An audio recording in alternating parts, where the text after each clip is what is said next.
Ce matin, nous allons nous entretenir sur un sujet encore très important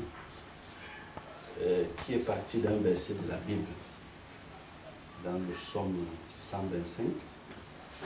Il dit « Ceux qui se confient en l'Éternel sont comme la montagne de Sion, qui ne chancelle pas, elle subsiste à toujours. » Donc ceux qui se confient en l'Éternel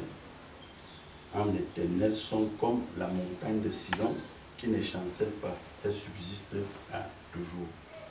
Alors, donc c'est à partir de ce verset-là que nous allons avoir notre partage et la méditation d'aujourd'hui, justement qui cadre dans le sens de la force ou alors de la faiblesse. Parce que quand le psaume dit que si tu es confié à l'Éternel, tu ne chancelles pas, ça veut dire que le psaume réalise que quiconque vient d'en haut ou qui est construit dans la compréhension verticale est une force, ou alors il est une partie de la force.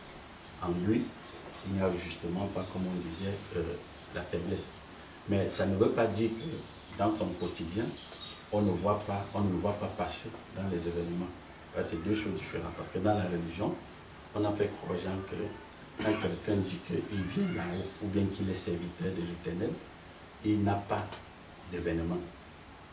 Vous voyez, c'est ça où il y avait un peu la nuance. On dit il n'a pas d'événement, jusqu'à ce que certains frères et sœurs, ou bien ceux qui sont de cette genre de compréhension, s'ils te voient traverser dans un événement, ou s'ils te voient dans un événement, ils vont dire que tu as péché. Vous voyez un peu, ils disent carrément que tu as péché. C'est la raison pour laquelle vous voyez quand les serviteurs des amis de Job rendent visite à Job, on dit bien quand ils écoutent ce qui est arrivé à Job, ils veulent aller, ils partent leur rendre visite. Mais au départ, quand ils ne partent pas avec l'état qu'ils vont présenter, qu'elles seront en face de Job. Ils partaient vraiment parce qu'ils ont compris que leur frère, ou alors leur connaissance, est dans des événements. Ils partaient pour le consoler. Mais quand ils arrivent, ils voient l'état de Job. Tu vas voir qu'au fur et à mesure que l'état de Job se dégradait sur le plan physiologique, parce qu'il y a la dimension physiologique qu'on a beaucoup plus présentée sur Job. Donc, plus sa dimension physiologique se dégradait, eux, ils ont clôturé que Job était dans le péché. Le péché, ça veut dire quoi? Le péché, tout simplement, veut dire qu'il fallait que Job reconnaisse qu'il est en dehors de la force. C'est ce que ça veut dire. Parce que le péché n'a rien à y voir avec la description que la société nous a présentée, ou les milieux religieux nous ont présenté. Le péché, normalement, veut tout simplement dire que tu es en dehors de la force. Est-ce que tu vois un peu? Maintenant, et selon, selon la programmation religieuse, la programmation religieuse a beaucoup fondé sa force sur les apparences extérieures. Donc, si tu es déclaré comme quelqu'un qui vient d'en haut et que tu es dans une situation, dans une circonstance, dans un événement, on va automatiquement te taxer de pécheur. Et entre-temps, maintenant, l'autre dimension, c'est que ceux qui se retrouvent dans cet état-là, qui sont déclarés au départ enfants de Dieu, quand ils se retrouvent dans cet état avec les critiques, le regard erroné que l'entourage ou ses soi-disant frères ont de lui, ça le pousse aussi à entrer dans les excuses. Vous voyez un peu? C'est pourquoi vous allez voir que les amis de Job ont tellement cherché à tirer de la bouche de Job qu'il faut t'excuser. Tu vois un peu? Il faut t'excuser. Donc il faut reconnaître que tu es pécheur, reconnaître que l'état que tu as là, ce n'est pas celui d'un serviteur.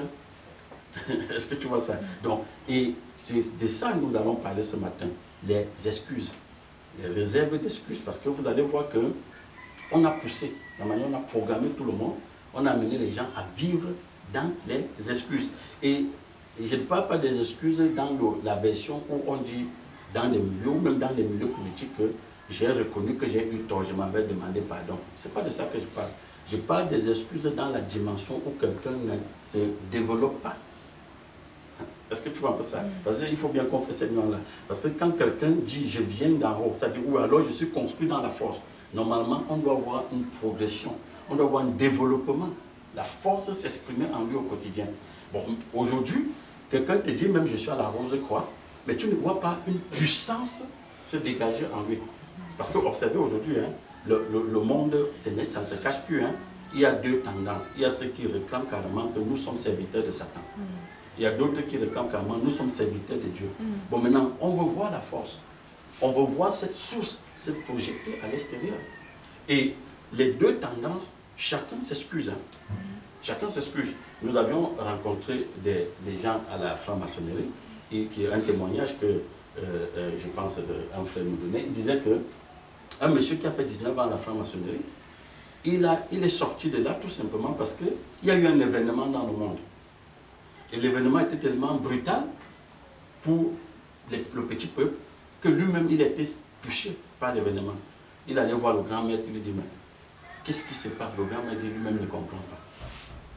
Donc c'est une excuse. Hein. Le grand maître ne comprend pas. Alors lui, il a dit, bon, je préfère ma sortie de la franc-maçonnerie. Parce que si on m'a dit pendant 19 ans que je suis dans la source de la connaissance, alors on ne peut pas interpréter un événement qui est passé là, ça veut dire qu'il y a un problème. Tu vois ça? Bon, maintenant, quelqu'un te dit par exemple, je viens d'en haut. Je viens d'en haut. Mais au fur et à mesure, quand tu l'entends parler dans son langage au quotidien, tu comprends bien que son langage est construit, ou son vocabulaire n'est construit que du doute. Ce n'est que construit du doute. Est-ce que vous voyez un peu? Donc, quand il s'exprime sur le doute, quand il s'exprime sur les codes de la société qui se rendent visibles.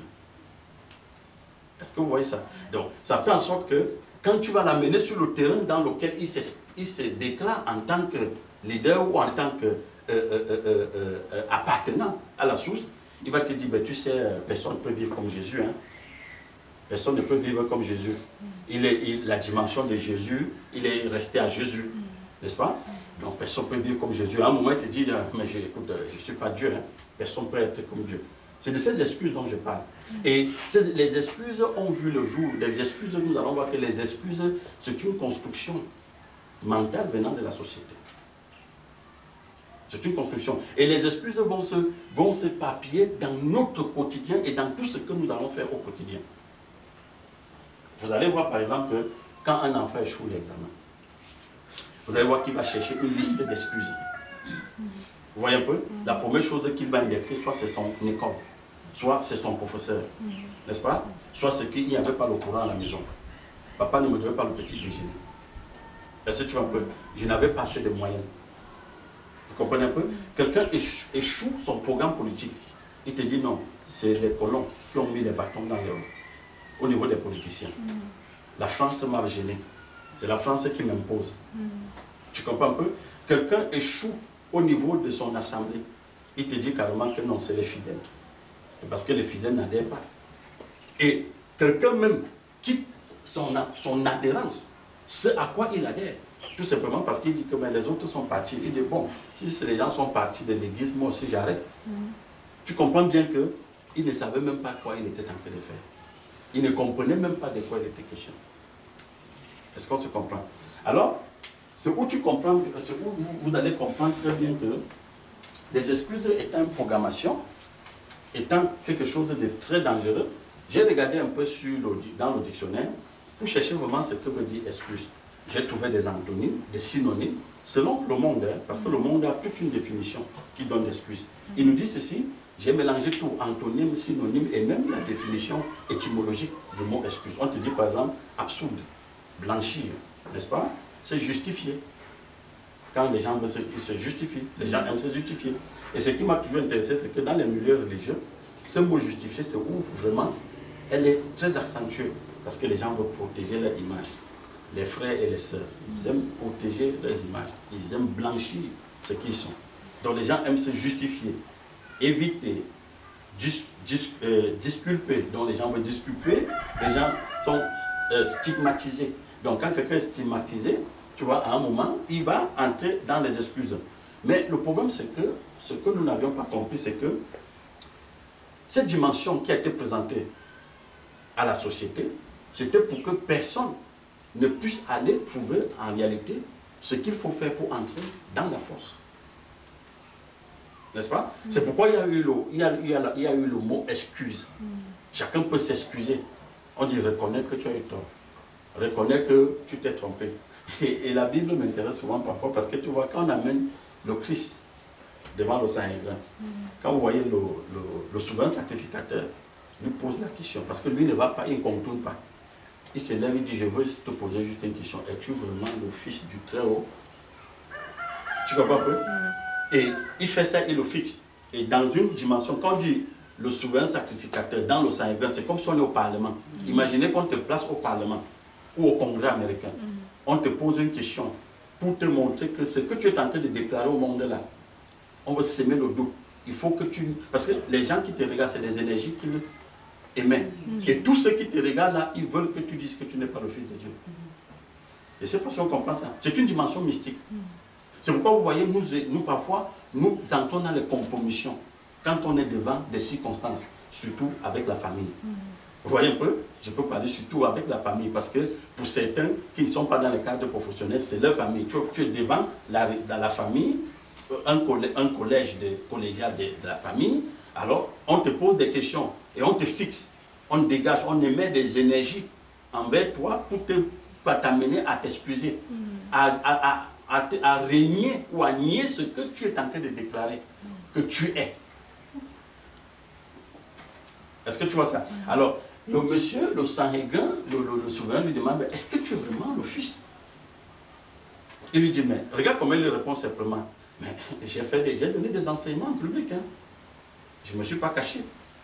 Quelle est son attitude? On dit il déchire son habit. Tu comprends? Parce que ce n'est pas ça qu'il attendait. Je vous dis, si le fils lui avait dit, bon, tu sais, en réalité, ben, tu sais, je disais aussi ça, bon, c'était pour amener les gens à croire. Il allait se rasseoir. Il n'allait pas déchirer son habit. C'est-à-dire, vous voyez, lui-même, il reconnaît que ce qu'il dit n'est pas sûr. Parce que dans la dimension des excuses, on sème le doute. Donc, comme je le disais le Shabbat passé, ce qui vient d'en haut, le moi supérieur, c'est-à-dire que le je suis, le grand je suis, construit en chacun de nous, et en lui, il n'y a pas le doute. Et ce qui a freiné le développement de chaque être, ou de nous, chacun de nous, c'est le doute que tous les jours la société sème en nous, dans notre quotidien.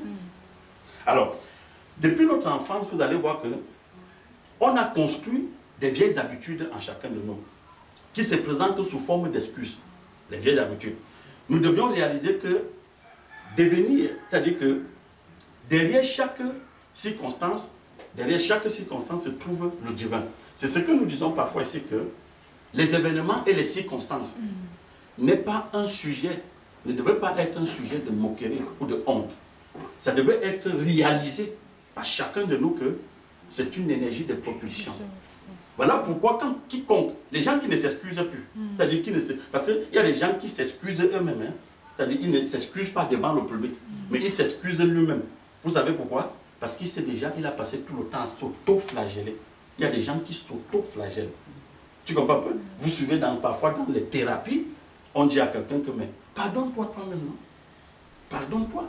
Tu vas continuer à porter ça pendant combien d'années? Il faut te pardonner.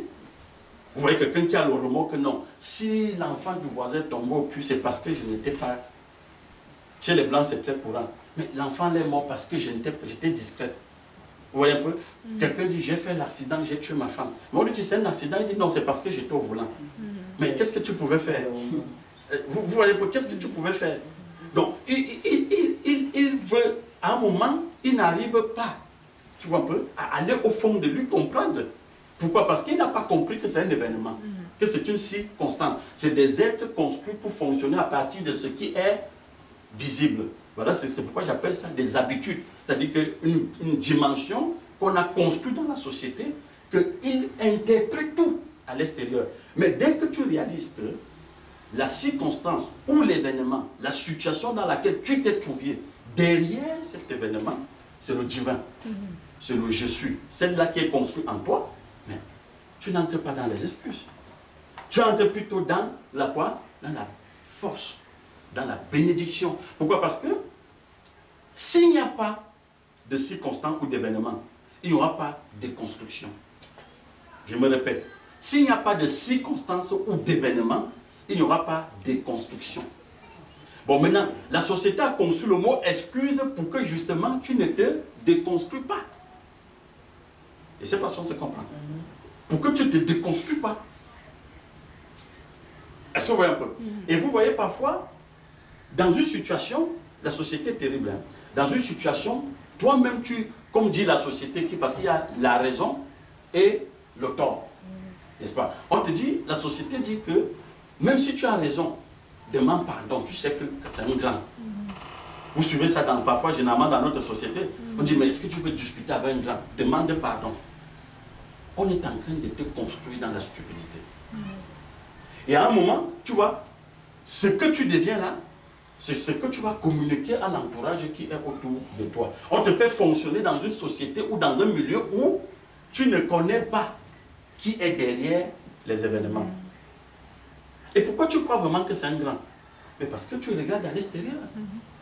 Parce que tu regardes à l'extérieur. Et qu'est-ce qui fait que toi-même tu acceptes que ce qu'on t'a dit que c'est un grand? Mais parce que tu l'as vu entouré des titres, sa position sociale, les éléments extérieurs qui l'entourent. Tu dis c'est un grand. On ne discute pas avec les grands. Les grands n'ont jamais un tort. Il est le supérieur. Il y a un seul supérieur, celui qui vit d'en haut. D'accord? Ouais. Donc, c'est de ça qu'il est question. Et puis, on te dit, voilà pourquoi les excuses doivent disparaître, afin que vous devenez ce que le Très-Haut a désiré pour vous. Donc, si dans les circonstances, tu réalises que derrière, c'est le Créateur, les excuses disparaissent. Puisque tu vas demander excuse de quoi? Le frère Josué, ou monsieur Josué, qui j'ai pensé hier qu'il m'a fauché, mais je comprends plutôt qu'il est un acteur. Voilà pourquoi le Christ ne fait pas du souverain sacrificateur un ennemi. Voilà pourquoi Paul ne fait pas de ses détracteurs des ennemis. Parce que eux, dans les circonstances, ils n'ont pas à s'excuser, ils n'ont pas à se justifier. Celui qui vient d'en haut n'a pas à se justifier, il se justifie de rien. Puisqu'il est maître des circonstances, maître des événements, grand régulateur. Il se justifie de rien. Il s'excuse sur rien. Et Paul nous dit ça clairement dans la Bible que quoi? Que l'esprit juge tout. Et l'esprit connaît tout. Donc c'est l'esprit qui juge tout. Je ne suis pas tenté de vous dire que quand vous sortez aujourd'hui, vous allez là, vous cassez la voiture et quelqu'un vous dit je ne m'excuse de rien. Parce que moi je viens d'en haut. Parce que c'est pourquoi j'ai bien posé le message qu'il faut comprendre que je ne parle pas d'excuses qu'on vient dire pardonne-moi. Ça c'est des foutaises. Parce que le pardon même n'existe pas. Tu comprends? Tu étais avec moi où je disais à un monsieur que ne me demande pas pardon. Tu comprends? S'il faut qu'on reprenne le travail, moi je te mets au travail, va travailler. Ce que tu as fait n'est pas un problème pour moi. C'est toi qui as un problème. Donc pardon même je n'en ai pas besoin. Va travailler parce que si tu me demandes pardon là, ça n'a pas changé. C'est pas parce que tu m'as demandé pardon là que tu as changé. Je vous dis mes soeurs, en moins d'une semaine, je lui ai remis au travail, en une semaine, il a refait les mêmes bêtises. En moins d'une semaine. J'ai dit à la sœur, mais tu as vu? Donc aujourd'hui, il me voit comme un grand sorcier. Je lui dis non, mais c'est parce que tu ne comprends pas ce que c'est que la sorcellerie. Parce que lui savait que quand il va me demander pardon, il va dire non, ça va, je t'ai pardonné. Je lui dis, ton pardon n'a pas de place. On n'a pas besoin du pardon. Parce que je savais que je ne me trompe plus de ce qui est construit, le monde spirituel qui est en face de moi, avec les codes de la société. Est-ce que vous voyez un peu? Donc les gens parfois s'échappent par les excuses. Excusez-moi, je suis désolé, n'est-ce pas? Je suis désolé, excusez-moi, pardonnez-moi. Et après tu penses que, après tu dis recommençons comme avant. Mais avant de te mettre avec lui, sache qu'il n'a pas changé. Sache que cette personne n'a pas changé. Parce que ce qui s'est passé entre vous était un événement. Et cet événement, lui, il était un acteur dans cet événement pour la déconstruction de ce que tu es comme en termes d'identité. Je ne sais pas si on se comprend. C'est pourquoi vous allez voir que les grands esprits qui viennent d'en haut ne peuvent pas être dans la dimension d'excuses. Ils ne sont pas là pour s'excuser. Et quand vous regardez même le fonctionnement des maîtres cosmiques, les maîtres cosmiques, c'est difficile de les voir passer. Même s'ils passent à la télévision, vous dites que pardonnez-moi. C'est pour vous. C'est sûr qu'il a déjà mis le marteau au milieu de votre crâne, il a même encore cloué. Parce qu'ils ne peuvent pas vous dire pardonnez-moi ou excusez-moi, puisqu'ils connaissent l'objectif. Ils ont la boussole qui les mène quelque part. Donc, ce sont des êtres construits à partir de la source. Et la source a un objectif à atteindre. Donc, ils sont dans la source et la source leur craigne. C'est comme quelqu'un, un caillou qui est dans l'eau, l'eau l'entraîne. Après, le caillou, l'eau le laisse quelque part. Le caillou dit à la source que excusez-moi. Non. Il attend une prochaine vague qui va l'amener. Donc, chacun de nous, construit dans le jeu, doit normalement être un être qui progresse tous les jours. Et arrêter de d'entrer dans des excuses conçues par la société pour justifier sa bêtise, pour justifier ses limites. Les gens utilisent les excuses pour justifier leurs propres limites. Ils justifient sa stupidité. Ils justifient, c'est-à-dire sa médiocrité. Quelqu'un te dit carrément, bon, tu sais, moi je suis un embryon. Pour un embryon, la parole, on va doucement avec lui. Je suis un embryon. Tu laisses quelqu'un 5 ans, tu reviens, il est sur place. Et même parfois, il n'est même pas sur place, il est rentré plutôt en arrière. Son raisonnement, même son activité extérieure qu'il fait, tu te poses la main sur la tête, tu dis, mais c'est vraiment ce que la source t'a présenté là. N'est-ce pas? Voilà. Donc, c'est de ça qu'il est question. Et l'autre grand point, c'est que quoi? C'est que si personne dans l'univers ne nous avait dit qui nous sommes, personne de nous n'aurait su qui il est. Je me reprends. Si dans l'univers, on ne nous avait pas dit qui nous sommes, personne n'aurait su qui il est. Vous comprenez ce que ça veut dire? Et c'est là où il y a le satanisme. C'est là où il y a vraiment la dimension mystique de la chose. Parce que, vous voyez, vous tous qui êtes assis là, quand on pose la question, si je pose la question à chacun, qui es-tu? N'est-ce pas? Vous allez voir que les réponses peuvent être dans la forme différente, mais le fond serait la même chose. Hier, j'étais en séminaire, et dans le séminaire, on a invité un docteur. Et le docteur, lui, il est spécialisé dans des maladies telles que l'hypertension artérielle et tout ce qui concerne l'AVC et consorts. Et il y avait un monsieur assis derrière moi. Quand mon orateur a présenté le monsieur, il s'est levé. Le monsieur assis derrière moi a soufflé. Pas à haute voix, il a dit, qui es-tu? Il a dit, qui es-tu? Parce que, comme c'était des chefs qui étaient assis, ils savent que quand tu te lèves, tu dois te présenter. Tu dois te présenter. Et présenter, c'est quoi? C'est présenter les différentes casquettes que la société t'a données. Je ne sais pas si on se comprend. Parce que quand tu présente-toi, tu présentes les différentes casquettes que la société t'a données. Alors le monsieur a dit, je suis le docteur, je ne citais pas son nom, je suis le docteur tel, président de l'association des médecins de une organisation que le Premier ministre a autorisée. Alors nous parcourons le Cameroun pour aider les chefs comme vous à éviter, parce que vous êtes des intellectuels, à éviter de tomber dans l'hypertension et l'AVC. Alors, et ce qui était intéressant, c'est que quand il a présenté, il a fait son exposé, il a dit, les premiers symptômes de l'AVC, c'est quoi? Tu te lèves un matin, tu vois que tes yeux sont rouges. Il y a une tache de sang dans les yeux. Tu peux te lever un matin, tu vois que tout le derrière là, les nerfs, c'est fatigué ici. Ce sont des premiers signes de l'AVC. Est-ce que vous voyez un peu?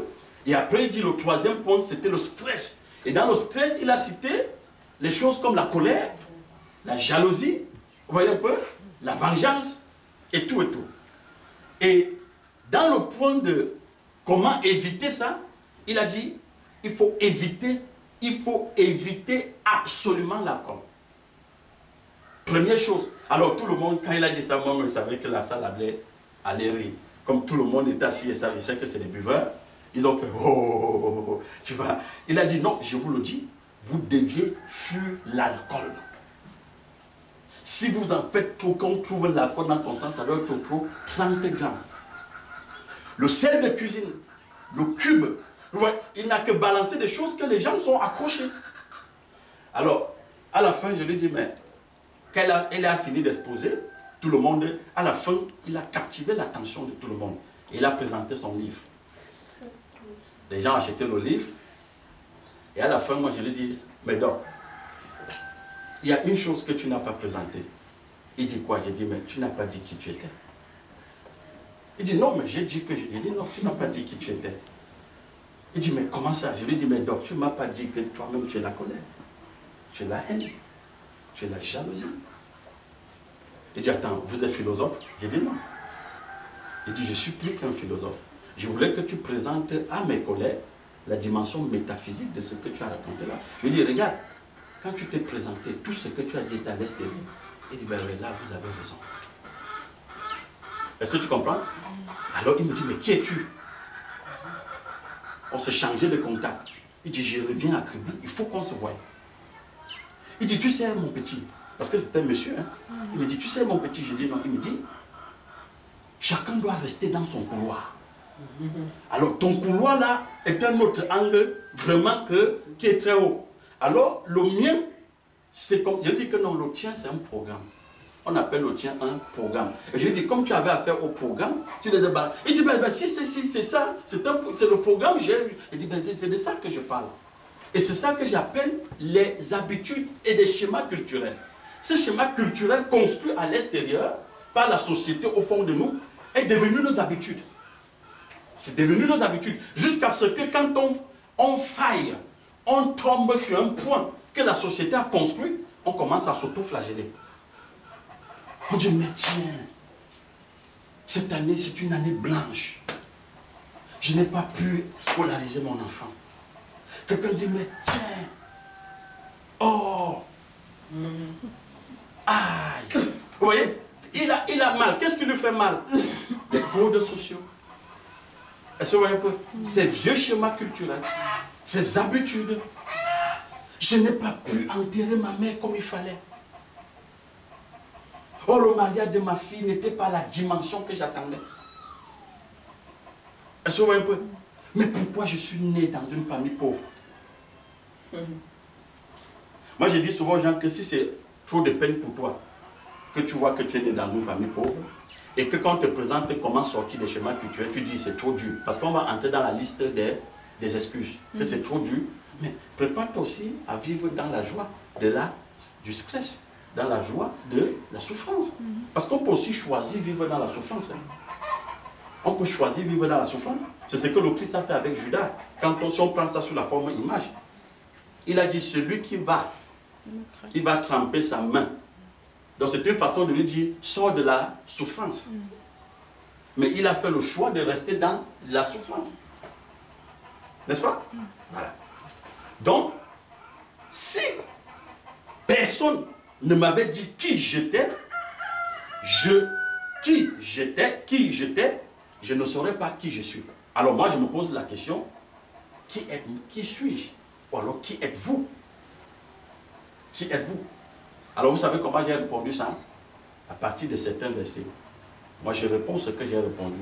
Vous allez répondre ce que vous voulez répondre. Je suis tout ce que je. Parce que depuis le Shabbat, nous insistons sur le je, construit là à l'intérieur. N'est-ce pas? Je suis. Et nous avions dit que quand tu dis je suis, tu renvoies ça à la dimension du Créateur. Donc il ne faut plus être inconscient de ce mot. C'est un mot sacré. Je suis tout ce que virgule, je. Et quand je mets virgule, c'est pour que tu comprends que le je dont je parle, je suis conscient qu'il renvoie à la source. Voilà pourquoi je parle pas à pas. Je, la source, suis tout ce que la portion de la source en moi. Est-ce qu'on se comprend?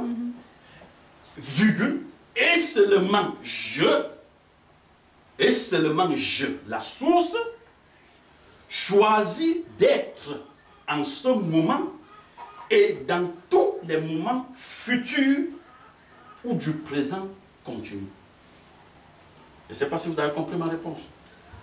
Donc, ça veut dire, vous allez voir tout ce je qui apparaît, il y a le je de la source qui a donné une portion de lui que je suis, n'est-ce pas? Ouais. Et c'est cette portion de lui qui fait les choix. On dit dans la Bible que vos prières, l'Esprit connaît ce que il faut demander, n'est-ce pas? L'Esprit sait ce qu'il faut demander. Donc ça veut dire que le je sait ce qu'il doit faire comme choix. Ce je qui connaît l'objectif. Le corps, le vase que je suis, il est entraîné par le je. C'est le je qui l'amène. Alors vous avez fait quel choix? Vous avez répondu quoi? N'est-ce pas? C'est pourquoi tu voyais parfois dans la Bible, on dit que personne ne se lève un matin et dit bon, nous allons partir, on va faire des affaires, on va réussir. Il dit tout, que l'Éternel, qu'au nom de l'Éternel, tu vois un peu? Tous les grands esprits qu'on a présentés dans la Bible, ils ne se levaient pas matin, ils se disent moi. En disant le moi là, que le moi là, il est inconscient du moi supérieur. Que moi, Béranger, j'ai fait ceci. Non. Béranger n'existe pas. Ou c'est la source cosmique qu'on appelle Béranger, c'est-à-dire Béranger Satan, ou alors c'est Béranger, la source supérieure, le moi supérieur. Donc c'est elle qui choisit, c'est elle qui fait des choix, c'est elle qui canalise, c'est elle qui oriente, c'est elle qui guide le corps que le corps que vous voyez là, dans le mouvement quotidien. Est-ce qu'on se comprend? Voilà. Donc, ça fait en sorte que cela signifie quoi? Cela signifie de tout simplement me défaire de toutes les excuses. De toutes les excuses que j'ai accumulées lors de ma programmation mentale dans l'intervalle de 0 à 7 ans. Nous l'avions dit ici que quand vous regardez avec ce que dit aujourd'hui le docteur Bruce Lipton, il dit l'enfant est conditionné dans son âge de 0 à 7 ans. Et c'est à partir de là que la vraie biologie, ou alors la vraie construction identitaire de l'enfant se fait de 0 à 7 ans. Et c'est ça qu'il appelle la nouvelle biologie. Donc, que ce soit tes gènes, que ce soit tes cellules, que ce soit tout ce que tu es à l'intérieur, elle ne prend la forme et la direction que du programme que les parents lui auront donné. Est-ce que vous comprenez un peu? Voilà. Vous voyez parfois un enfant naît, l'enfant est stressé, l'enfant est craintif. C'est un enfant qui a toujours peur. Mais quand vous allez fouiller au fond, vous allez voir que quand il était construit dans le ventre de sa mère, quand sa mère était enceinte, c'était un enfant dont la maman était toujours dans la peur, dans les angoisses, dans les soucis. Pourquoi? Parce que l'enfant est connecté au monde extérieur par les vibrations de sa maman. L'enfant ne voit pas physiquement le monde extérieur, mais il ressent les vibrations du monde extérieur par l'attitude chimique que sa maman va dégager. Si la maman, c'est quelqu'un qui vit dans la peur, qui vit dans l'inquiétude, qui vit dans les soucis, dans les angoisses, dans les excuses précaires, l'enfant, lui, il ressent cela et il est construit dans cette dimension. Donc quand il sort, c'est un enfant aussi qui va marcher avec dans la bouche que rien n'est possible. Tout est dur. Je suis maudit. Parce que sa mère l'a conçu dans cette dimension de pensée. Donc aujourd'hui là, vous pouvez déprogrammer, vous qui n'avez pas encore d'enfants, vous pouvez programmer, c'est-à-dire les enfants qui sont dans vos rangs, à être des forces, des énergies et des consciences supérieures. Si vous comprenez bien de quoi il est question.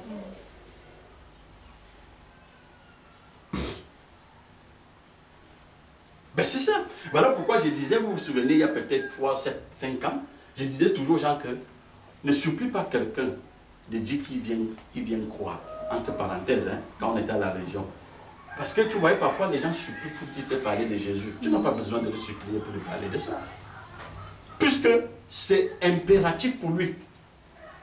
Il n'y a pas autre chose plus grande que de connaître qui tu es. Que de retourner à la source créatrice. Il n'y a rien de plus grand que ça.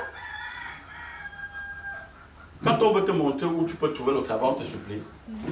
Tu payes même pour qu'on aille te montrer. Et pourquoi quand on veut te présenter la porte, on vient te supplier? Et c'est pourquoi tu as vu aujourd'hui, les chrétiens sont devenus des mendiants. Ils mendient même pour avoir des âmes. Ils mendient pour avoir des âmes. Pour avoir des fidèles. Parce que l'objectif au fond, c'est parce qu'ils veulent faire de ces fidèles des fonds de commerce. Ce n'est pas des gens pour qu'on construise la force en eux. Même la Rose-Croix aujourd'hui, il parcourt les quartiers, il met des prospectus. À l'époque, tu voyais, on pouvait mettre une prospectus de Rose-Croix, mais tu passes partout, tu vois, on dit réunion de Rose-Croix d'or, réunion de ceci, on invite même les gens pour leur donner à manger. Ça veut dire que c'est le faux. Parce que l'intelligence, la vraie, on ne supplie pas quelqu'un pour lui donner l'intelligence, elle-même t'attire. Parce qu'elle a plus de vibrations que tout dans l'univers. Elle t'attire. Comme si quelqu'un me dit qu'il veut faire la force avec la vague. L'intelligence, elle t'attire.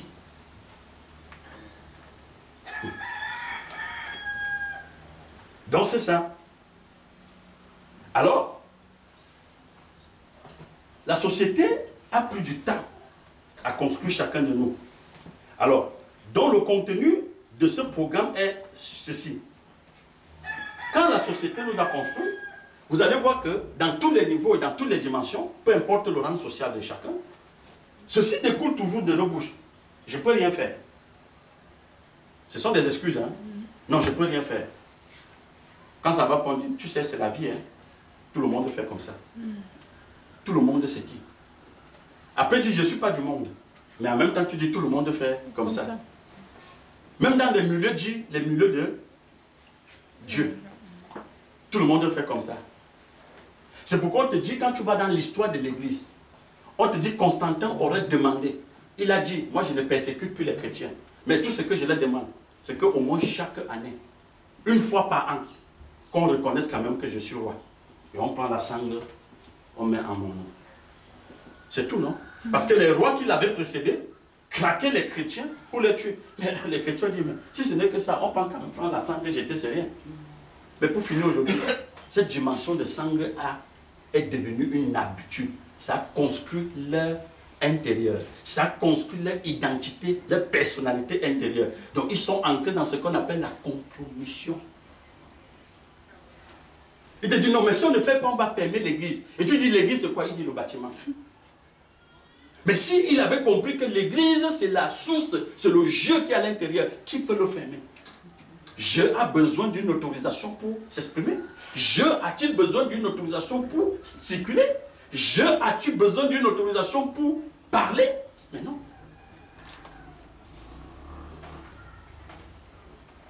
C'est pourquoi parfois c'est mieux de ne même pas s'engager dans des choses quand vraiment on n'a pas compris de quoi il est question. On va faire comment? Je n'ai pas la chance. N'est-ce pas? Cela m'arrive toujours. On ne sait jamais. Non, ce n'est pas comme ça qu'on devait s'exprimer, mon frère. Plutôt, voici ce qu'il faut dire. Je sais ce que je va faire. N'est-ce pas? Je sais ce que je ferai. C'est le petit là qui me demandait samedi passé que si on ne dit plus je suis, on va dire que quoi alors? La dimension, personne ne peut arrêter de dire je. Mais le problème c'est que quand les gens disent je, ils ne sont pas conscients de ce que je veux dire. Parce que même si tu es naïf et ignorant, quand tu dis je, tu veux parler là de ta dimension, de ta source. Hein? C'est de ta source que tu parles. Tu ne parles vraiment pas du corps qu'on voit là. Tu parles de ta source. C'est pourquoi tout à l'heure tu expliquais qu'on peut le connaître par ses actes. Quand quelqu'un dit je, il dit moi, quelqu'un te dit moi, quand je gagne un marché, moi, on me donne d'abord l'avance. Moi, quand je fais ceci, et moi, on ne me traite pas n'importe comment, moi. Il dit que bon, je lui réponds, ok, quand tu dis moi, là, sache que tu n'es pas dans un monologue. Parce que tu dis moi, quand je gagne un marché, tu as gagné un marché chez qui? C'est quand même chez un moi aussi. Donc ça veut dire que vous êtes dans un dialogue. Donc quand tu dis moi, tiens compte du moi de l'autre. Hein. C'est pourquoi dans les négociations entre le nord et le sud, il y a toujours défaillance. Il y a toujours décalage. C'est-à-dire qu'il y a toujours cassure. Le nord parvient toujours à gouverner sur le sud. Parce que quand le nord et le sud se tiennent là pour négociation, le sud pense que le jeu que lui voit, c'est le visage. C'est le visage. Et tu vois un petit blanc de 30 ans, vient, il prend un papa de 60, 80, 100 ans, il le malmène comme un enfant. Et on dirait tous ils sont à la rose croix, en maçonnerie. Mais pourquoi un enfant de 19, 100 ans peut malmener un papa de 20, 100 ans? Parce que le jeu que lui dit là est différent de son jeu. Je ne sais pas si on comprend. Il est différent de son jeu.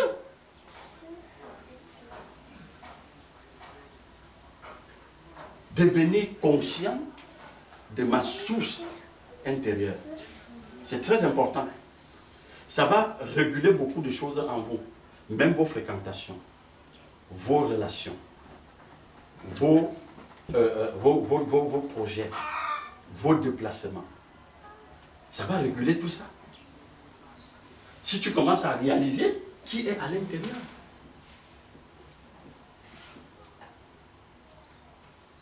Mes frères, la pauvreté de chacun de nous son origine, c'est les programmes de la société. La pauvreté de chacun de nous tire son origine dans la société.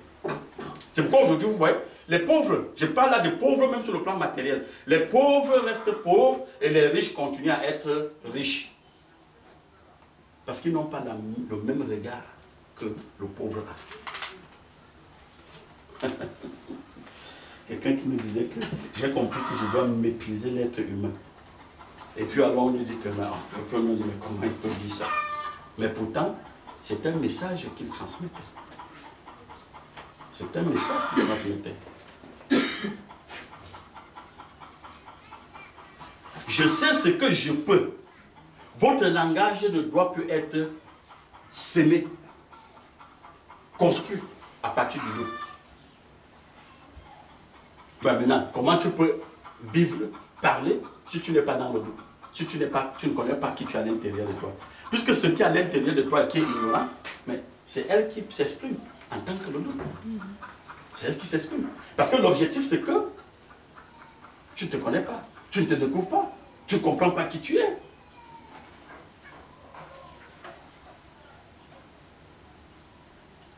Donc, au fur et à mesure que chacun de nous change sa croyance, change la manière dont on le construit, mais il change son quotidien et il change ce qu'il est. Je prends un exemple. Je vous dis quelque chose. Ce n'est pas... Parce que vous voyez, quand vous rencontrez quelqu'un, il te dit par exemple que mon frère, tu sais pourquoi je suis malade? Tu lui dis non. Il dit, la tribu dans laquelle je viens, tout le monde ou les garçons ont toujours ce genre de problème. Tu dis, ah bon? Il dit oui. Moi j'ai rencontré, on était je pense que c'était à Birmingham, en Angleterre. J'ai rencontré un Nigérien. Il me dit, dans ma famille, personne dans ma famille n'atteint 43 ans. Je lui dis, ah bon? Il dit, ouais. Après qu'au fur et à mesure qu'on causait, il me dit, il est pasteur. Je lui dis, mais toi, tu penses que tu vas atteindre 43 ans?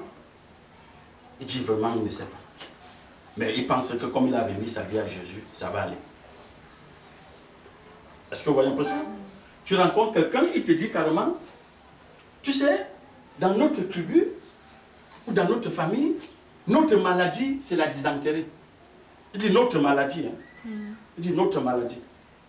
Mais qui t'a dit qu'il y a une maladie qui est pour vous? C'est pourquoi j'ai posé la question. Si on ne t'avait pas dit qui tu es, tu ne sauras pas qui tu es. Qui t'a dit qu'il y a une maladie qui est pour vous? Les gens se codent, c'est-à-dire qu'ils se conditionnent. Après, jusqu'à dire, tu sais, c'est génétique, c'est héréditaire. Dans ma famille, c'est héréditaire. Qu'est-ce que tu ressens là, frère? Il dit non, cette maladie que je porte, elle est héréditaire. Tu sais, dans ma famille, personne n'a été commerçant, donc c'est pourquoi mon commerce aussi ne marche pas.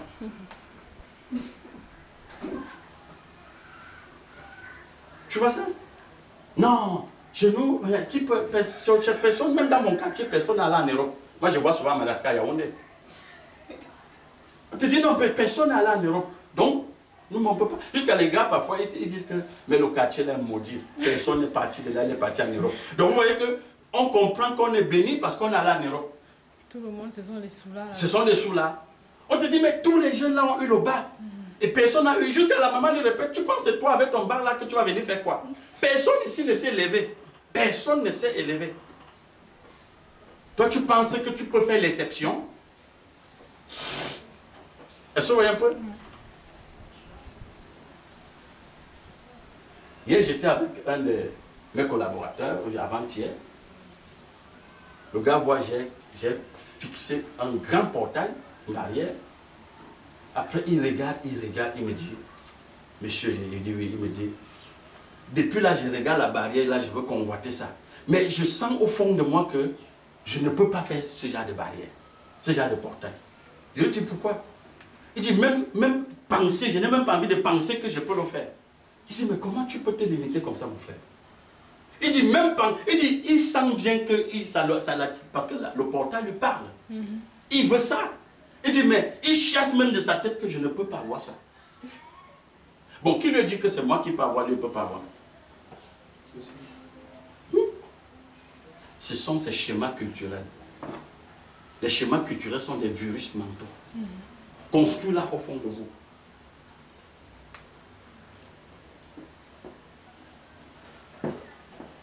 Moi, je vous dis toujours, je vous dis, quand vous êtes assis là, les petits, vous êtes encore à l'école, ne vous limitez plus.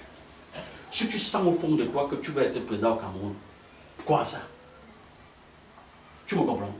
Crois à ça, que tu peux être président. Si tu sens que tu peux être, si tu dis que c'est quelque chose, parce que la dimension intérieure de toi, tu ne dois plus être inconscient, tu dois communiquer avec elle, parce que c'est le jeu-là qui fait les choix. Ce n'est pas ton corps, ne te regarde pas au corps. Pourquoi tu te limites au corps? Hier, on a vu le pasteur là, qui disait que les riches sont à la télé. Mais oui, pendant le pasteur, j'ai eu une conversation avec lui hier. Je lui dis, mais pasteur, tu es béni, tu es riche. Il me dit non. Les riches, on les voit à la télé. Et pourtant, il a la Bible à main, il sort comme ça, c'était vendredi soir, fait une prédication. Bon, quand toi tu crois que les riches, on les voit à la télé, qu'est-ce que tu vas dire aux fidèles qui sont assis là? Donc tu peux leur dire que, comme nous tous on est rassemblés là, je suis votre pasteur, le pasteur des mendiants, des médiocres, des limités, donc je communique les limites chez vous. Vous-même vous serez comme moi, parce que vous êtes mon reflet. C'est moi qui vous enseigne, parce que l'enseignement c'est une communication d'esprit. Donc je communique la pauvreté, la médiocrité dans chacun de vous. Mais c'est ça. Non, les riches on les voit à la télé. Il dit, ben, voici, moi, toi et moi on est au Carrefour, donc toi et moi on n'est pas riches. Parce que moi, quand je lui ai rencontré, je dis, pasteur, tu es béni, tu es riche. Il dit, non, il n'est pas riche. Il est béni, mais il n'est pas riche. Il est béni, il n'est pas riche. Mais pourtant, s'il dit ça, il m'agresse ça, je comprends qu'il s'exprime. Vous voyez comment les gens refusent, hein? C'est-à-dire, c'est quoi? C'est la programmation. Et c'était quoi là? C'était une excuse, hein? Et dans cette excuse, ce qui est aberrant, dans cette façon de réfléchir, surtout chez les pasteurs, c'est que dans cette excuse, il va appeler ça l'humilité. Il dit non, je suis humble. Tu sais, il ne faut pas accepter ce que tu es. Mais quand tu dis que le Christ est construit en toi, tu es la fin de la loi. Tu es la bénédiction. Tu es un canal de lumière. Tu es la vie des humains. Tu es la lumière du monde. Et la lumière des humains. Mais aujourd'hui, on a fait croire aux gens que la lumière, c'est l'argent. La lumière, c'est l'argent. Vous voyez un peu? C'est de ça que je parle. C'est ce genre d'excuses qui m'a donné là que je parle. Quelqu'un prêche l'évangile. Et ce pasteur, ça fait 20 ans qu'il prêche l'évangile. 20 ans. Mais lui, il te dit toujours, il est pauvre. Il n'est pas riche. Parce que lui, il sait que la richesse, c'est l'argent. Mais c'est lui qui va dire dimanche aux gens que Dieu est tout pour vous, frère. Mais entre-temps, le tout pour lui, c'est l'argent. Hein? C'est ça. Depuis samedi, j'ai dit, les enseignements qu'on donne actuellement, ils sont tellement lourds que si tu n'es pas vraiment préparé, tu ne comprendras rien. Et si tu as une question, tu la poses avant qu'on continue. C'est de ça qu'il est question. Je sais ce que je vais choisir. Ingénieur, c'est je qui sais ce que je vais choisir. Frère, moi, je ne peux pas ça bien. Mais tu sais ce que je dis. Frère, là, c'est là que je dis que je sais que je vais choisir. Ouais. Est-ce que le premier jeu, est-ce que le premier jeu qui sait que le deuxième jeu va, est-ce que c'est le premier jeu qui sait que le deuxième jeu va choisir, ou bien c'est le jeu qui dit que je sais, qui dit encore que le jeu qui va choisir c'est, est-ce que ce sont les mêmes jeux, ou bien il y a... Mais tu as donné la réponse, c'est le même. Le même. Si tu penses qu'il y a deux jeux, ça va t'embrouiller. C'est le jeu qui sait ce que je fais. Si tu vas dans la Bible est très intéressante. Quand tu vas dans la Bible à la Genèse, on dit l'Éternel dit à l'Éternel que la terre soit. N'est-ce pas? L'Éternel dit à l'Éternel. Pourquoi on n'a pas dit le serviteur de l'Éternel dit à l'Éternel? Pour montrer que c'est deux personnes différentes. On dit l'Éternel dit à l'Éternel que l'Éternel, que la terre soit, la terre fut. Que le jour voit le jour a vu le jour. Que les plantes, que la terre produit les êtres vivants, la terre produit les êtres vivants. Tu n'es qu'un vase. Mais le problème, c'est que le jeu que toi tu disais hier, c'était les codes sociaux. Tu comprends? Tu es la société. Voilà pourquoi on dit tu es la société. Et quand les maîtres cosmiques se tiennent pour faire un discours, il sait qui parle à la société. Tout à l'heure, quelqu'un me posait la question que, mais comment savoir qui est le vrai Dieu? Mais tout ce que je pouvais te dire, c'est que mais Dieu, c'est tout ce que tu vois là. Les oiseaux qui font les bruits là, tout, c'est Dieu. Parce que pour la dimension cosmique, Dieu, c'est la nature. C'est l'esprit, c'est la conscience. C'est de l'énergie. C'est de ça qu'il est question. Est-ce que tu comprends? Alors, et c'est justement cette dimension que les gens, c'est-à-dire les programmes de société pensent. Quand il dit je, il pense qu'il y a lui et qu'il y a l'autre je. C'est pourquoi je te disais tout à l'heure, quelqu'un dit, moi, quand je gagne un marché, on me donne d'abord l'avance. J'ai dit au petit là, mais quand tu dis moi, toi là, est-ce que tu sais qu'il y a moi mélangé, il y a mon moi à moi? Je lui ai posé la question que ton moi c'est quelque chose.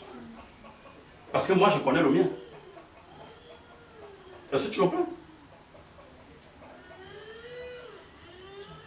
J'ai dit, une semaine, il a refait les mêmes choses. Il dit, petit, tu penses que tu peux me tromper? On ne me trompe pas. Même si je laisse, c'est que je veux juste te laisser. On comprend où on va. Donc c'est ça. C'est pourquoi tu vas voir dans l'univers, comme je le dis, les gens tellement se plaisent dans les codes sociaux, dans ces enseignements que la société lui a révélés, parce que c'est la société qui a révélé à chacun qui il est. Mais Junior, regarde, c'est la société qui t'a dit que tu es un Camerounais. Quand tu marches, non, je suis un Camerounais. Tu n'étais pas là le Shabbat passé, j'expliquais le songe que j'ai fait, on s'est retrouvés au Tchad, et les Tchadiens nous ont bien accueillis. Je faisais un enseignement, et puis j'ai dit les Tchadiens. Ils ont dit non, tu ne peux pas dire les Tchadiens, parce que tu es Tchadien comme moi, tu es notre frère. Tu comprends ça? C'est ça. Donc, quand tu vois le Christ, quand on le présente dans la Bible, quand le Christ, voilà pourquoi on dit que, quand il se tient, il dit, le royaume-ci, ce n'est pas mon royaume. Parce que si c'était le mien, mes serviteurs, tu comprends un peu? Donc, quand il regarde le champ cosmique, il sait bien que tout ce qui est là ne sont que, c'est le monde. Mais c'est le monde, c'est des programmes de société. Ils ne se connaissent pas. Et tu vois, à un moment, au fur et à mesure qu'il évolue avec eux, il dit quoi? Race de vipères, tombeau blanchi, rempli de rapines. Tu vois un peu comment il dit? Oiseau de mauvaise augure, renard. Regarde comment il qualifie. Il donne à chacun le type et le genre d'animal qu'il est. Parce qu'il comprend. Et quand les gens se regardaient, ils disent, mais attends, mais est-ce que je suis un renard? Mais quelqu'un se regarde et dit, mais comment, tombeau, je suis un tombeau, comment? Il ne pouvait pas comprendre de quoi il parlait. Il parlait là du monde qui est à l'intérieur. Le monde spirituel qui est construit dans chacun d'eux. Le jeu, c'est de leur jeu qu'il parle. Le moi inférieur. Et puis quand tu parles du jeu là, je comprends un peu le peuple d'Israël au désert. Ils n'ont jamais reconnu que c'est le jeu qui les a amenés, mais ils ont toujours dit tu nous as amenés ici là. Voilà, oui, voilà, pour eux, non, voilà vraiment un exemple très palpable. Ils disent c'est toi Moïse. C'est pourquoi ils vont même dire que va lui dire. Parce qu'ils savent qu'ils n'ont rien à faire avec lui. Il dit va, il te dit ce qu'il veut nous dire, toi tu viens nous dire. Ils ont toujours vu que Moïse est à part, oui. Et puis il est le créateur. Et à part, oui. Voilà. Et pourtant Moïse n'a jamais été séparé du créateur. Il n'a jamais été séparé. Et eux, ils savaient qu'ils sont éloignés de lui. Oui. Ils disaient tout. On te dit même que quand la montagne a commencé, tous ils ont baissé la tête et ils disent, mais attends, que le type là ne nous parle pas. Va écouter ce que je et tu viens nous dire. Parce que nous, on ne peut pas communiquer avec le jeu. C'est quoi là? C'est une excuse, non? Ce sont des excuses. Donc, les gens ont des réserves d'excuses. C'est-à-dire que c'est énorme comme des océans. Dès que tu l'attaques ici, ils sont une excuse. Dès que tu attaques ici, pour justifier quoi?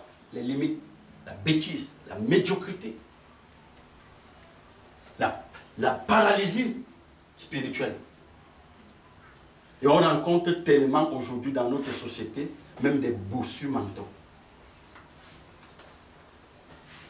Tu vois quelqu'un, il est là, il est habillé, veste, mais c'est un bossu dans l'esprit. Mais tu ne peux pas critiquer un bossu. Il est bossu. Hein? Ou toi, tu vas critiquer un bossu maintenant, pourquoi? C'est un bossu mental. Sa compréhension des choses spirituelles est aussi gros comme sa bosse qui est derrière lui. Il ne comprend rien.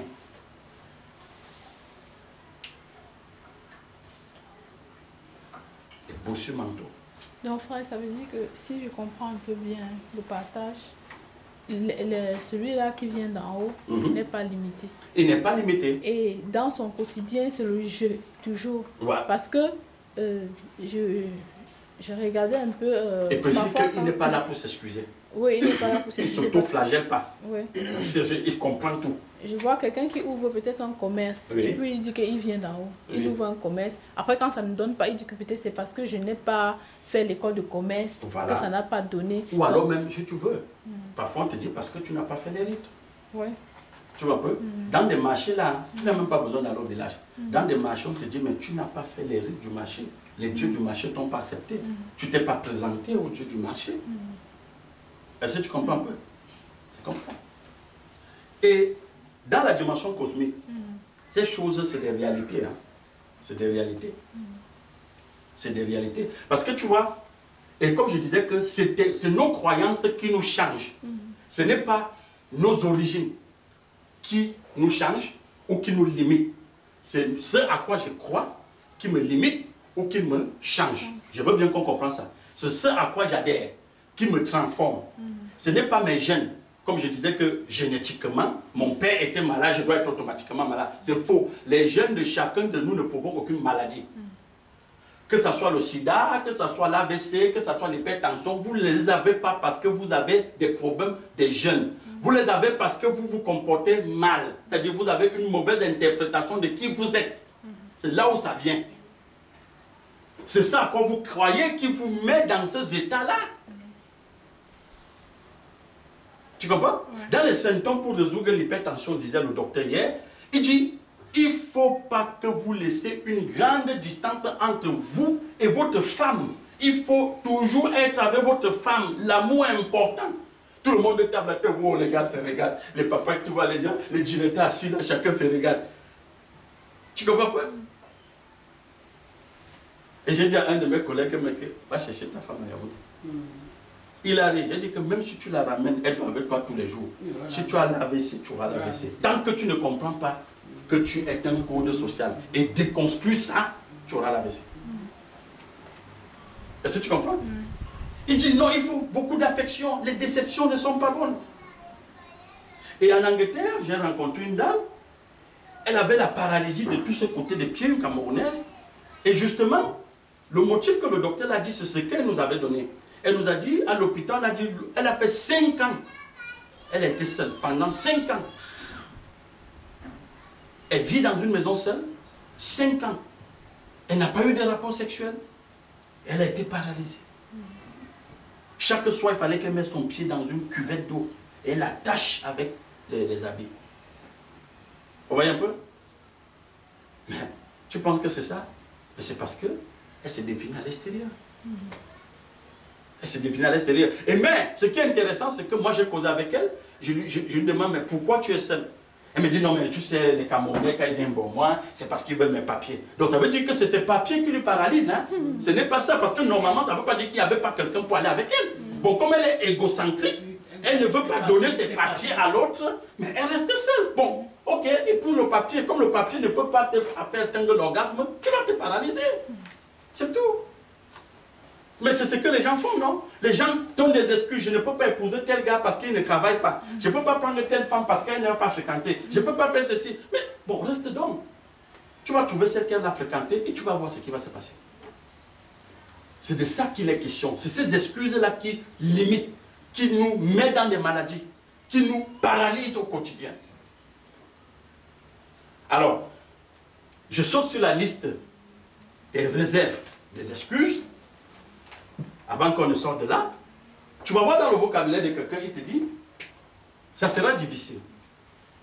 Et vous voulez faire un projet, pour lui, ça sera difficile. Vous voulez peut-être vous engager, même comme on disait souvent, aller pour l'évangélisation. Ça sera difficile. Quelqu'un te dit comment, pourquoi on a fait l'évangélisation? J'ai laissé d'avoir quoi à la maison? Tu comprends un peu? Les enfants vont manger quoi? Nous, on va manger quoi au champ d'évangélisation? Mais c'est pourquoi l'évangélisation... Pourquoi jusqu'aujourd'hui, l'évangélisation n'est arrivée nulle part? Est-ce que tu comprends? D'autres te disent carrément que on envoie la haine pour l'évangélisation, le gars manger. Comment il peut manger la haine? Donc c'est terrible. Quelqu'un te dit, ça serait risqué, ce que vous faites là. Tu vois, il vient rester et dit que vous êtes encore là. Je me souviens quand j'ai lancé mon projet au départ, il y avait un monsieur là, un gars d'ici. Il m'a dit, tu es encore là, tu continues à t'entêter? Attends, le feu arrive. Je lui dis que quand tu viens avec le feu, la vie avait une portion très forte. Parce que tu vas trouver ce qui est plus grand que le feu ici. Et il a essayé, puisque la preuve en est, tu parlais, qu'on peut voir. La preuve en est qu'il a été brûlé des doigts jusqu'aux yeux. Physiquement. Et il a rendu témoignage à quelqu'un que le feu lui est brûlé. Je lui dis, mais viens toujours avec le feu. Tu vas trouver le feu. Et c'est pour ça que le Messie disait aux disciples, partez 2 à 2. Ben voilà. Prenez seulement vos souliers. Oui, parce que le Messie savait que c'était des êtres fragiles. Oui. Alors il fallait quand même qu'il s'encourage. Mais le Messie lui-même, tu vois, quand il partit, il n'avait pas besoin d'eux. Oui. Il n'avait pas besoin d'eux parce que c'était encore des êtres fragiles. Oui. Il fallait au moins que chacun... Parce qu'il savait que l'autre va vous chercher à dire non, c'est trop risqué. L'autre va dire non, laisse, allons. Tu vois un peu? Il va l'encourager. Tu comprends un peu? Alors aujourd'hui, vous avez des couples où le gars lui-même c'est un portail organique, la femme c'est une portail organique. Ils sont là, on dit le couple, qu'est-ce qu'ils peuvent produire? Stupidité, faiblesse, n'est-ce pas? Limite, maladie en fait. Quand le monsieur veut faire ceci, la femme dit non, c'est risqué. Quand c'est la femme qui dit non, mais c'est risqué, il voit le risque dans tout. Personne n'est prêt à s'engager. Pourquoi? Parce que justement, le jeu intérieur, ils ne le connaissent pas. Ils l'ont limité. C'est eux que la Bible appelle les paresseux. Ben, des paresseux, justement, comme la Bible dit, ma soeur, que le paresseux voit toujours le lion sur le chemin. Il n'avance pas. C'est trop risqué de partager. C'est trop risqué. Que tu es sûr qu'ils vont même accepter. Ils vont accepter. Tu vois un bande, parfois tu vois que les frères, ils ont les Bibles. Ils arrivent quelque part, ils regardent comme ça, ils disent, mais tu es sûr que les gens là vont accepter ce qu'on va dire. Mais est-ce qu'on t'a dit d'aller leur faire accepter ce que tu vas dire? Va transmettre ce que tu es là-bas. C'est vrai, frère, ce que tu dis. Parce que dernièrement, il y avait un groupe de chrétiens. Je ne sais pas, au Shabbat passé, ils sont passés dernièrement. Oui. Ils distribuaient des cracks, des prospectus. Ils ont distribué partout. Je les regarde même, ils distribuent partout, mais ils ne sont pas passés distribuer aussi. C'est ça. Mais je n'ai pas compris pourquoi. Oui, parfois c'est qu'ils regardent la maison. Parfois ils regardent le genre de personnage que vous êtes. Tu vois, moi je suis souvent à Yaoundé, tu vois des gens qui passent les prospectus là. Ils arrivent à Bastos, ils changent de direction. Ils savent que même s'ils toquent là-bas sur le chien qu'on va envoyer, ils changent de direction. C'est ça, ils voient que c'est risqué. Tu comprends un peu? C'est quelqu'un qui nous rendait témoignage qu'il a vu un des autorités de Yaoundé un jour, le gars en train de prendre l'air là-bas au niveau de Ouada. Il parle, il dit, je viens te présenter Jésus. Tu as d'ailleurs remis ta vie à Jésus. Le gars lui pose la question, mais Jésus, qu'est-ce que tu en sais? Mon frère, moi je donne le travail aux gens. Si tu veux le travail, je te donne. Viens demander le travail. Le gars s'est assis. Imagine que tu parles au Christ. Que viens, je te donne le travail. Non, mon frère, on doit se réveiller. Puisqu'on a parlé au Christ, on a dit, je peux faire de toi. Je peux te libérer. Ouais. Sache seulement, mais tu sais qui je suis. Je suis Pilate. Je peux te libérer. Il dit, tu n'as aucun pouvoir sur moi. Voilà. Comme le frère avait dit que ton Jésus là n'est pas par le plafond. Baisse les bras. Tu n'as aucun pouvoir sur moi. Ton pouvoir là n'est pas par le plafond. C'est ça qu'il est question. Ça va prendre du temps. Ah, ça c'est l'une des parties que j'aime beaucoup. Tu vois des gens, des jeunes comme nous, ils sont aujourd'hui des mendiants dans la rue parce que même se mettre en mouvement, ils te disent ça va prendre du temps. Je veux commencer quelque chose maintenant que je vais manger ça quand. Mon demi-frère avait dit que, il a dit à mon père au champ que mais quand tu dis que nous on plante on met le planteur au sol là, on va manger ça quand? Mon père fait la matière pour le poursuivre. Et il me dit le gars là ne marche pas venu, il va faire le fond là demain. C'est un sorcier. Parce que pour un père, aller au champ, dire qu'on va mettre le plantain pour que ça pousse quand? Tu es dangereux. Mais oui, tu es dangereux. Et c'est vrai. Ça va prendre le camp. Tu penses tout ce que tu as trouvé là, c'est les gens qui ont planté ça. Ça va prendre le camp. Ne vous limitez jamais. Jamais. Hein? Et regardez, je vais vous donner un petit témoignage de 1 minute en clenche ce que vous appelez âge. Parce que l'âge, je vous ai défini l'âge ici que quoi? Que l'âge, c'est le volume d'énergie qui est construit en toi. C'est ça qu'on appelle l'âge. L'âge, ce n'est pas ce que tu as compté 1, 2, bonne année. Non, c'est pas ça l'âge. Alors, maintenant, si le volume d'énergie qui est construit en toi, c'est de la stupidité, tu vas rester stupide. Un jour, je suis dans la voiture, je suis dans mon esprit que, avant que tu n'atteignes 50 ans, il faut que tu aies fait telle chose. Est-ce que tu vois ça? Avant que tu n'atteignes tes 50 ans, il faudrait que tu aies déjà fait telle chose. Et je pose et je réponds, parce que, comme je le dis toujours, hein, moi je suis l'une des personnes qui parle toujours beaucoup avec la voix intérieure. Je lui pose que, mais ça se passera alors comment? Il me dit, commence maintenant. Et retenez ce jour, le jour que j'aurai fini, je vais vous dire. C'est comme ça. Donc c'est pour te montrer que ce que je vous explique là, ce n'est pas en dehors de ce que je comprends. Le monde intérieur qui est en vous là, c'est le vrai, c'est avec celui-là que vous devez être plus sensible. L'écouter. Mais si c'est le monde, le cosmique, vous allez voir qu'il est toujours confus. La voix qui va vous parler, c'est une voix qui est toujours confuse. Quand c'est le monde, hein, il est confus. Mais quand c'est la source créatrice, elle est claire. Et c'est où tu comprends bien que, comme tu disais, le toi, vase cosmique, c'est une programmation de société limitée. Il est toujours en train de voir qu'il ne peut pas. Mais frère, oui. C'est pas parce que pour la société, nos parents nous ont appris que nous sommes ordinaires. Exactement, exact. C'est ce que je disais tout à l'heure, de 0 à 7 ans, les parents sont des maîtres qui programment les enfants. Donc quand tu vois un petit enfant dans la maison, de 0 à 7 ans, il observe sa mère et son père. Donc après ça, c'est dans l'hypnose que les parents le programment. Après les 7 ans-là, les parents ne peuvent plus le programmer. Donc quand il va sortir là, ce qu'il devient, c'est ce que les parents font. Il va affronter le monde selon la compréhension des parents, de papa et de maman. C'est la raison pour laquelle il faut faire très attention quand vous êtes avec vos enfants. Qu'est-ce que vous communiquez? Comment vous vous comportez? Qu'est-ce que vous vous dites? Quelles sont vos préoccupations? Comment vous vous inquiétez au quotidien? C'est ça que les enfants apprennent. C'est ça.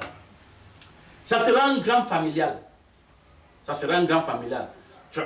Les gens aiment trop dire ça, ça serait un grand familial. Ça veut dire quoi? Ça veut dire tout simplement que, mais tiens, mais monsieur Béranger, vous voulez que j'écoute ou que j'adhère à ce que vous dites? Mais mon père va me tuer. N'est-ce pas? Ma mère ne peut pas supporter ça. Tu vois même une maman qui dit à son enfant ou à sa fille que, comme tu vas à l'église, là, ne prends pas tout ce qu'on te dit là-bas. Moi, je veux que tu ailles à l'école. Tu comprends un peu? Tu vois quelqu'un qui vient avec sa femme et dit, mais si mon père entend que j'ai pris une fille d'une autre tribu, c'est un grand familial. Si ma mère entend que j'ai pris un gars d'une autre tribu, c'est un grand familial. Mais qui vous a dit qu'il y a des tribus? Ça n'existe pas. C'est un grand familial. Non, si je ne reçois pas le petit frère de ma femme à la maison ou la petite soeur, c'est un grand familial. Tu sens que tu ne le reçois pas, que Dieu est parti. Tu ne réfléchis même pas sur ça. C'est comme ça. C'est simple.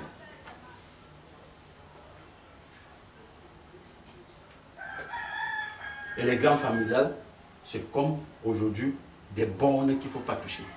Fais tout, ne touche pas la famille des gens. Les gens pensent qu'ils sont vraiment leur famille. Mais ce qu'ils ne savent pas que ce qu'on appelle famille là, c'est des êtres perturbés qu'on a rassemblés, on a dit la famille.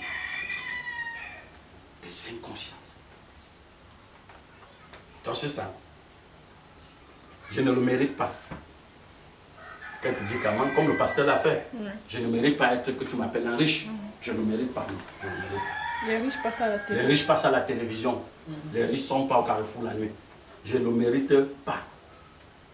Est-ce que moi je peux mériter une femme comme ça? Tu vois la femme aussi que tu me vois comme tu peux me mériter. Après, pas faire 20 ans, elle n'a pas de mari. Elle te dit, je cherche le mari, mais le voisin là cherche une femme. Elle cherche le mari, le voisin à côté. Je ne mérite pas. Ou alors il ne me mérite pas. Je ne mérite pas cette injustice. Qui t'a dit que c'est l'injustice? C'est un événement derrière lequel il y a la source. C'est ça. C'est de ma nature. C'est où je parlais justement maintenant des schémas culturels. C'est de ma nature. Tu vois, quelqu'un te dit, tu sais, non, mais dans ma famille, tout le monde est comme ça. Hein? Hein? Nous sommes nés comme ça. Ça ne se passe chez nous comme ça. C'est dans notre nature. Dans notre nature, on est généralement comme ça. Et je vais quelqu'un qui dit, non, tu sais, dans notre tribu, on est trop chiche. Hein? Notre tribu, c'est une tribu de chiches. Si tu vois un gars de ma tribu te donner quelque chose, c'est grave. C'est la société, hein. C'est comme ça qu'on est. C'est de ma nature. Je n'y peux rien. Donc c'est ça. Je ne peux pas m'en offrir. Je ne peux pas m'offrir un portail. Je ne peux pas m'offrir une maison. Nous sommes venus accompagner les autres. Je ne peux pas. Tu passes ton temps à écouter comme ça ta compréhension, ta vision. On fait avec les moyens de bord. On fait avec ce qu'on a. Oui, mais le problème, c'est que même quand tu dis on fait avec ce qu'on a, ce que tu ne sais pas que ce que tu as là, elle va prendre la forme que tu l'aurais donnée en tant que compréhension. Parce que les gens, quand ils disent qu'on fait avec ce qu'on a, ils vont dire que bon, l'autre a 10 millions, moi j'ai 1 million, je ne peux rien faire avec. C'est faux. Même avec 100 francs, tu peux faire quelque chose. Parce qu'il faut bien faire cette nuance-là. Donc on dit moyen de bord, les moyens de bord n'est pas proportionnel ou alors synonyme de la quantité. Les moyens de bord veut tout simplement dire que toi-même tu as eu un élément de l'orientement. Donc donne-lui une orientation. Parce qu'en tant que compréhension, c'est toi qui vas organiser ce que tu as en main. N'est-ce pas? Et c'est où tu vois le Christ dans la Bible, on dit quoi? Le gars court, il dit, mais on a 2 poissons ici, avec un pain ou je ne sais pas moi, 2 pains. Il dit, ben faites le don à soi. N'est-ce pas? Faites le don à soi, 5000 personnes. Il organise le quotidien avec ce qu'il a, avec 5000. Parce que j'insiste là-dessus. Parce que quelqu'un va dire, non mais, tu sais, s'il y a 10 millions, bon, je peux faire. Qui t'a dit que 10 millions est beaucoup plus que 1 million? Ce sont des lois universelles mathématiques. Hein? Tout ça, c'est de l'énergie. Alors, en tant qu'énergie, toi-même, tu dois lui donner une orientation. C'est comme ça.